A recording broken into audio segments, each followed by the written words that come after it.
right. What's up, y'all? Endorsed by Mr. Atwood himself. Welcome to the What is Truth podcast. Big shout out to my man DJ Mossy for that exquisite tune, and his awesome friendship is truly appreciated. Also, a big shout out to the Secret Squirrel, another person who has been awesome from the very beginning, and she has joined the mod squad. So big shout out to all the fucking mods. Hell yeah. What's up, Brian PC? Feel free to call in later on, my man. We're gonna be on Odysee after this segment. Shout out to Mr. Stephanie. All right, Sunflower Empress, Miss Hev, the lovely Miss Hev, as always. What's up, George O'Brien? Hell yeah. All right, I think we got everyone. Mr. Freddie Lupical. All right, thank you guys for joining me. This is another segment of Weezy's Weekend Wind Up. And what's up, Mandy Coates? Hell yeah. And we're gonna go over some of the week's stories, and we will then take the conversation over to Odysee. Corey Hughes, if he's listening, what's up, Corey? He wants to call in so we can go over a lot of the craziness going on this week in the news. Some of the stories, even though they are mainstream news, I don't feel comfortable talking about them here. I don't know what I can or cannot expand on, so therefore it will have to wait until we get to Odysee. If you are listening to this on Spotify or whatever your favorite podcast player of your choice, if you want the video version, go to Odysee, and that's what it is. If you want to catch the shows live, sub to all my stuff, YouTube, Odysee, and your favorite podcast player. Thank you for all the support, everyone.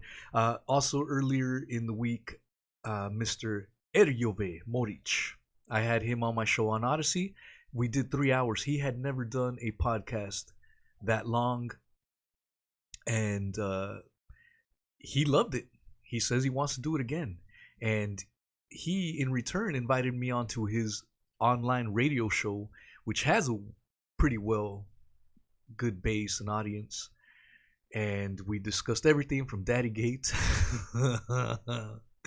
Yeah, Sean, shout out to Sean Atwood being mentioned on line radio stations. So good stuff, and yeah, it was awesome to be given that opportunity, and welcome there. So check out that information. Check out my community post here on YouTube if you are listening live and you want to listen to those radio segments. Look at my community post. It should be the latest one. There's a link to that show there. All right, who else we got up in here? What's up, Kitty Cat? Thank you for joining us. Yeah, good times all around. So let us get to it, as some of these folks say. I think I got everything though. I just want to make sure. All right. So as you can see on the thumbnail there, we have old Georgie Bush Jr. himself, and yeah, he is the topic of our first segment. Let me play this clip for you. Russian elections are rigged. Political opponents are imprisoned or otherwise eliminated from participating in the electoral process. The result is an absence of checks and balances in Russia, and the decision of one man to launch a wholly unjustified and brutal invasion of of Ukraine. Ha ha ha, super funny. Well, let's play that again in case you missed it. Of Ukraine. To launch a wholly unjustified and brutal invasion of Ukraine. Iraq. Anyway. 75. The truth of the matter. So some people laughed in there, how hilarious. A bogus war. I mean, this is essentially the first time Bush has spoken the truth about the damn thing. The power of a man to launch a unjustified war in Iraq. Some people are saying it was a Freudian slip. Other people say that it could have been written down on purpose as a joke, a little innocent little joke. An innocent joke in which a bogus war was waged in Iraq under the false misinformation pretenses that weapons of mass destructions were there. A war that resulted in thousands of American deaths, for sure, but hundreds of thousands, if not closer to 1 million deaths of Iraqi citizens, civilians, etc. So, a joking moment for this man, and for those that have followed around and knew the lies of that bogus war. A war that even the people that buy into the rest of the mainstream narratives, if you will, even they know now that the Iraq war was complete and utter horse manure. And for him to joke around about that, given the hundreds of thousands of innocent lives lost, is completely ridiculous. Not an innocent joke at all. And yeah, so I thought I'd start off with that. I mean, this is a scumbag. Should be tried for war crimes. Should have been tried for war crimes long ago. And yeah, making quote unquote innocent jokes in the meantime. So to our next topic is Black Lives Matter has been going through some serious scandals. Yeah. Serious scandals. Many people have been seen through this organization for a time now. But now the mainstream is finally reporting on its shenanigans. And now I guess you can quote unquote call it officially a scam. Complete nonsense, utter bogus crap. And I've been saying this. If you've been following me, especially on Odysee and these other platforms, where I don't have to self-censor as I do here, I've been saying a lot of these grassroots movements, may have started from a good and just place, a moral mission, and eventually tons of money starts getting pumped in, and they get hijacked, and now it's out in the open. Anyone supporting the Black Lives Matter movement at this point in time needs to get re-examined. Right. So, oh, and also, if you're looking at the thumbnail, there's my Twitter, so you guys can follow me there. Make sure you follow me. Let me know who it is if I don't know you, and we'll do a follow for a follow. How about that? Cash me outside. You know what I'm saying? All right. This article is from the New York Post, written by the Post editorial board. Looks like no one wanted to put their name on this article. They may be scared, and rightfully so. That's funny. I haven't seen that. All right. Black Lives Matter is imploding in scandal. A lesson about causes deemed beyond question. All right. It appears that the house of cards may be falling, says Indiana Attorney General Todd Rokita, I'm not sure how to say that, of the Black Lives Matter Global Network Foundation, the legal entity that snarfs up most cash donated to the BLM movement. Indeed, this happens eventually with nearly every scam, scheme, or legal enterprise. It's not just Indiana. The states of Connecticut, Maine, Maryland, New Jersey, or New Jersey, New Mexico, North Carolina, and Virginia have all revoked BLM and GF's charitable registration, while California and Washington are threatening to hold the nonprofit's officers personally liable for its lack of financial transparency. The outfit has failed to file taxes for 2020, the year it raised tens of millions after George Floyd's death at police hands and the rioting and protests that followed.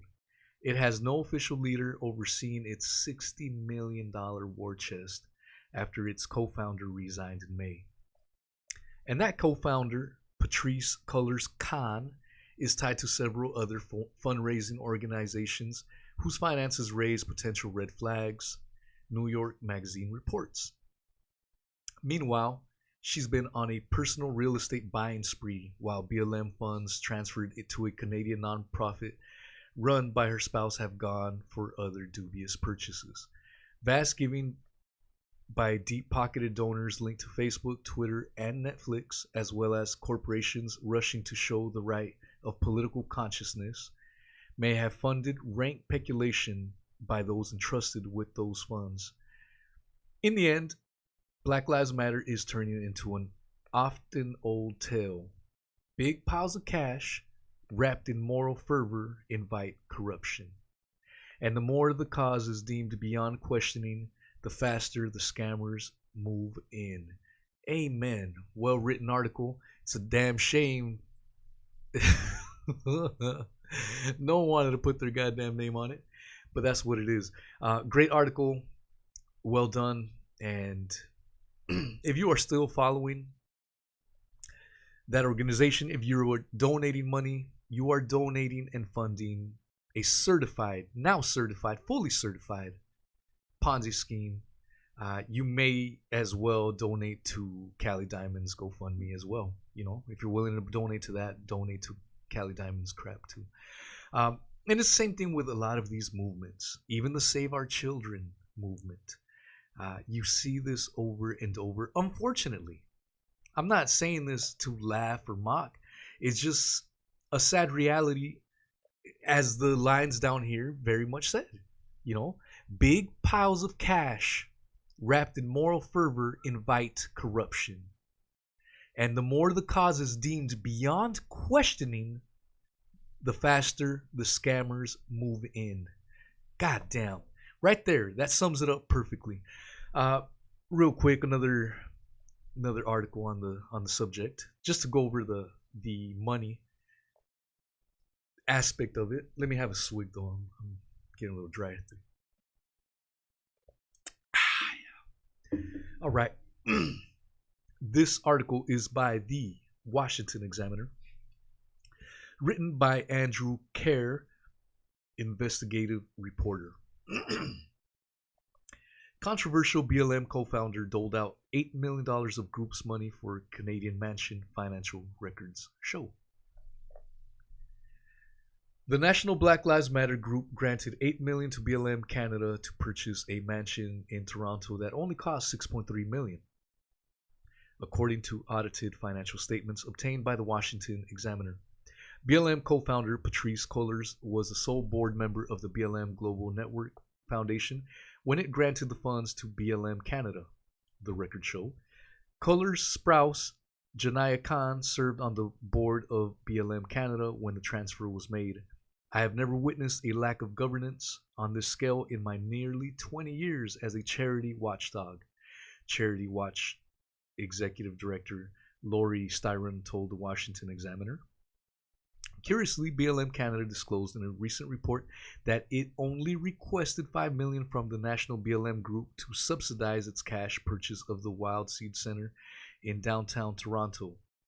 BLM Canada purchased the property outright in July 2021 for 8.1 million Canadian dollars, or the equivalent of 6.3 million, according to records previously reported by the Washington Examiner. So there's a huge discrepancy of nearly $3 million there, and need to be accounted for. It's not clear why the National BLM group, while under Colors control, ultimately provided $3 million more to BLM Canada than what it had initially requested for property purchase. Neither group responded to requests for comment. Surprise, surprise, mofos. All right. In addition to fronting cash for the purchase of multiple mansions across North America, the National BLM Group also doled out lucrative contracts and payments to other close family and friends of Colors. At the same time, the charity collected a $90 million windfall following the police killing of George Floyd. And I'm skipping around. I just highlighted some of the key. It's a long article, so if you want to see it, just look up that article as I stated at the very beginning. From top to bottom, BLM audited financials show that organizations have been hamstrung by a slew of related party transactions that scream self-dealing. Tom Anderson, the director of the Government Integrity Project at the National Legal Policy Center watchdog group, told the Washington Examiner, "This explains why they are in so much disarray and chaos." So there you go. Again, if you are donating to BLM, you need to be having your noggin examined. There's other places that are much more legit. This is not even partially legit. It's established a complete fraud, a scam. Yeah. All right. Next article. Scottish pupils could be told to wear gender-neutral uniforms to promote equality. Here comes the woke brigade. Everything that goes woke goes broke. And yet people still comply, maybe under duress, maybe under fear of being labeled a bigot, which is obviously weaponized at this point in time. Whatever the case, people still cower to this freaking nonsense. Shout out to the Scottish Pussycat. All right.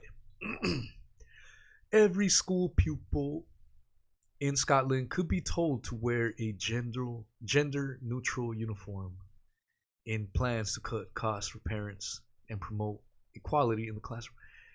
What the hell consists of gender-neutral uniforms? I wish I was giving an example, like you're either going to look like a man's uniform or a woman's uniform. Is everyone going to be wearing skirts? That's not gender neutral. Are you going to be wearing pants?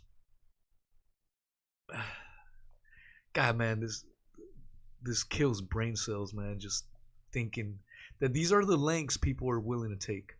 All right. The Scottish government has launched a consultation on school uniform fees with a view to reducing costs. Yeah, I'm sure that's why they're proposing this. It has nothing to do with wokeism, has nothing to do with agendas. It's all about reducing the costs. Sure, man. All right. Parents and pupils have been asked to submit their views in the exercise, which will run until October 14, as the government looks to create national guidance on uniforms to reduce the financial burden. The coalition between the SNP and Scottish Greens, led by the First Minister Nicola Sturgeon, following last year's election, included a commitment to putting the guidance in place. Changes could include increase a use of generic terms of or items of clothing as part of uniforms. Education Secretary Shirley Ann Somerville, shout out to someone that likes their mom a lot. School uniform can promote a sense of identity, belonging, and correctness to school. However, the cost can be significant burden for families, although there is no legal requirement to wear the uniform. You know what I'm saying? You know what I'm saying? Shit. You know what I'm saying? Sorry, I'm getting distracted. I'm seeing those laughing emojis. They know what's up. All right. So, yeah, I'm not gonna get balls deep in this article. It's just more ridiculous woke crap, and this is where we're at. So, if you want to see that article, just go to the Leading Britain's Conversation, LBC, which could also mean Long Beach Crip. But apparently in the UK it's a rather civilized news source. That was stupid. My bad. All right. Next topic is this is good news. Here's some good news on this front. From the New York Post, dated May 21st, 2022. This is awesome news, fresh off the presses. Nina Jankowicz. I wonder if she knows how to do the stanky leg. Never know. Look at those eyes. All right. Nina Jankowicz just quit the Disinformation Governance Board. Is dead. Oh, I'm sorry. Let me.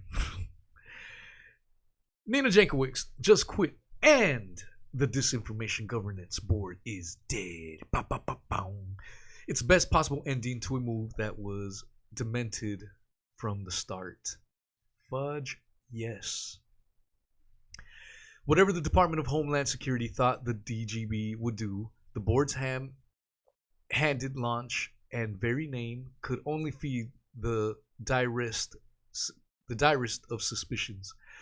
The U.S. government has no business determining what's disinformation. Certainly not via an Orwellian shadow department housed within a national security agency. Of course, it sparked outcries from free speech supporters. I am a lawful free speech absolutist, 100%. If you are new to my channel, that's where I stand. If you've been following me a long time, you know damn well we don't share the same views as a Uncle Terrence. That instead of changing the channel, instead of tuning out, they prefer to curl up into the fetal position and cry. Yeah, because their feelings hurt. Oh, my feelings hurt. In the mercy. Whatever. Yeah, so that's where I'm at if you're new to the channel. And I do a bunch of voices, so stay tuned. I bust them out every now and then. And Jankowicz was singularly ill-suited for the job. She pushed the Russiagate lies, taken in by the most successful disinformation effort of our lives, and joined in on the suppression of the post-Hunter Biden reporting. And she's supposed to be the expert? Excellent writing yet again. This is how you write articles. This is how you write news. God damn it. Tapping her to head the DGB, in short, told everyone that the board would be all about imposing left-wing narratives at the expense of truth. Sadly, most left liberals have their heads so far up their butts that they don't see the obvious. Bizarro World Queen Taylor Lorenz of the Washington Post even insists Jankowicz was hounded out by more disinformation, which in liberal usage clearly now means simply facts that the left doesn't like. And to be clear, I am someone that would characterize themselves as left of center, and I agree 100% with this. With what this article, the people on the far left are just outright loon bags at this point in time. It's clear for everyone to see. All right, and on to our final goddamn article. What is it? Oh yeah. I'm not sure the gender of of the picture if you are looking at it on YouTube or Odysee. But so I'm not gonna assume the gender of the picture there, but safe to say that. All right, let's read the article. This is from the Daily Wire, written by John Rigolitso. University Public Health article pushes to cancel obesity, says weight-based approaches rooted in racism. Holy shit. Everyone has goddamn nearly lost their goddamn minds at this moment in time. Yeah, again, don't attempt to guess the gender there. That's a gender neutral stock photo. So if you want to see the video, go to my Odysee or YouTube. You'll know what I'm talking about. You know what I says. All right. A dietitian at the University of Illinois. Just kidding. Of Illinois, Chicago is pushing for the word obesity to be removed from public health discourse. An article published by the University of Illinois, Chicago School of Public Health says that focusing on preventing obesity has led to an increase in weight stigma and negative health consequences for obese people. Really? In the article, author Amanda Montgomery, a registered dietitian and a member of the Collaboratory for Health Justice at the School of Public Health, claims that instead of focusing on the narrative that weight is controllable and a personal responsibility, experts need to shift toward an understanding of weight stigma as a social justice issue. Man, get the hell out of here. You need to solve this weight epidemic. Even the current, or the disease that was going around. If you were overweight, you were in that vulnerable category. What is hard for people to understand? And everything's got to be some... Man. Now, before I go on, I've already read this article. Some of the points made are not terrible, but the conclusion is complete freaking garbage. Montgomery's first complaint against the current weight-based approaches to health is that focusing on body size is rooted in racism. All right, let's hear your argument for this shit. Around 81% of societies historically have favored people in larger bodies, she claims, citing research. Larger bodies signified wealth and prosperity, while thinness signified poverty and weakness. However, this began to change due to racism and eugenics. Okay, I'm listening. You added eugenics.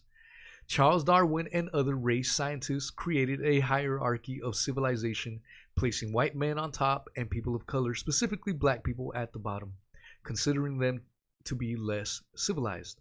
Fatness and differing body characteristics were used to justify lack of civilization.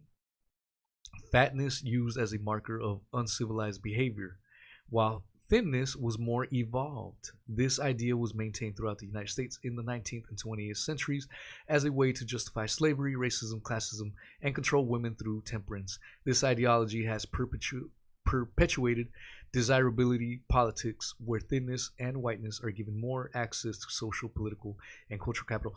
Now, I don't fully disagree with what's just written there. When you look at Planned Parenthood and its ties to the eugenics movement via Margaret Sanger. You think Margaret Sanger was some kind of hero? Well, you haven't done your research. Margaret Sanger was a real piece of work, and her focus on ridding the world of black babies is well documented. And that's one of the dark sides that you'll never hear in school or anywhere else. You have to research this yourself. And I may do a topic on eugenics and specifically Margaret Sanger down the road. So this part right here is 100% factual. And it is in fact true that in civilizations in history, bigger woman with a fat ass and you know what I'm saying, they were desirable. And skinny ones meant that they were poor and didn't have enough to afford food. Completely true. However, the biggest context against this bullshit that's missing is that people back then were eating whole foods, and some of them chicks was getting thick and chunky like my Campbell's soup, but it was done through whole foods, whole grains, all that shit. Today's obesityness, that's probably not even a word, but today's bigness is derived in large part to the garbage crap that we are intaking. Eating McDonald's breakfast, lunch, and dinner is not good for you. Eating takeouts or, fast food joints, that is not good for you. So for this author of this stupid, ridiculous study, you are missing an entire piece of the contextual puzzle. I don't even know if that makes sense, but it made sense in my head, and I'm gonna have me a drink, goddammit. Because, again, in the past, they were consuming real goddamn food. Today's food is highly processed, or shout out to all the people in the UK, processed. Today's food is, there's a lot of trash in it. And if you're big now, it behooves you to get healthy, so you don't get these diseases that could end your life prematurely. There's been tons and tons of big people dying due to heart attacks and other diseases. But to try to say that fatness is rooted in racism is just ridiculous, and in my opinion, not good. Now, there's people that are a little thick and chunky, and again, I love my thick and chunkiness. You know what I'm saying? But it's dangerous to be writing it as, oh yeah, don't say nothing, don't comment. We need to strive to eat better, because we're surrounded by garbage. We're surrounded by nonsense. You know what I'm saying? And this could all be part of a plan too, to eat this crap that just inhibits our hurts our health and all that good stuff. So I just thought it was a funny article. It's ridiculous to bring in race to something that we as individuals should be working on. It's irresponsible in my opinion. All right, so we will be taking the conversation over Odysee. If you are listening on a podcast player, there will be a little jam, and that will introduce you to the next segment. So keep listening, goddammit. Corey Hughes will join me, as well as anyone that may want to call in. Let's have a fun little round table of the craziness going about. Stuff that I do not feel comfortable talking about here on YouTube, and thus why we have to do it on Odysee. So if you are in the live chat, click the link that is pinned at the very top. Shout out to the lovely Missy right there for doing that for me. And that will take you there. So thank you much. Love to everyone. Hugs and kisses. And we will see you there in about 24 minutes past the hour. It'll be at 5 p.m. Eastern, 10 p.m. UK time. UK all day, every day. All right. Much love.